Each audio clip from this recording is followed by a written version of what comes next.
Hi! Hello! నమస్తే. Welcome to my channel. ఈరోజు ఏంటంటే సాటర్డే వ్లాగ్. సో, 7 శనివారాలు అనేది ఇప్పుడు చాలా చాలా ఎక్కువ మంది చేస్తూ ఉన్నారు. సో, నేను కూడా స్టార్ట్ చేశాను. ఆ పూజా విధానం ఏంటి అనేది ఒకసారి ఇప్పుడు నాకు తెలిసిన దాంట్లో నేను ఎలా చేసుకున్నానా అనేది మీకు చూపిస్తాను. ఒకసారి చెక్ చేయండి.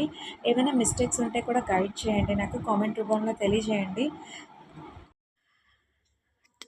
ఈ సాటర్డే రోజు ఏంటంటే వెంకటేశ్వర స్వామిని నేను ఇలా పూజించుకున్నాను. అతనికి నల్ల నువ్వులు లడ్డు అంటే అవన్నీ ఇష్టం కదా! సో, అందుకనే వీటన్నిటితో అందంగా చక్కగా అంటే పిండి ప్రమిదలు కూడా తనకి చాలా చాలా ఇష్టం కదా! సో, 7 పిండి ప్రమిదలు పెట్టి 7 నల్ల నువ్వుండలు చేసి పెట్టి 7 లడ్డూలు పెట్టి ఇలాగైతే పూజ చేసుకున్నాం. ఇలాగా 7 వారాలు చేసుకుంటే చాలా మంచిది అని అంటున్నారు. సో, అందుకే నేను కూడా స్టార్ట్ చేశాను. ఇదేంటంటే ఫస్ట్ వీక్. సో, కంప్లీట్‌గా అంతా హ్యాపీగా జరిగిపోవాలని కోరుకుంటున్నాను. Please do like, share and subscribe.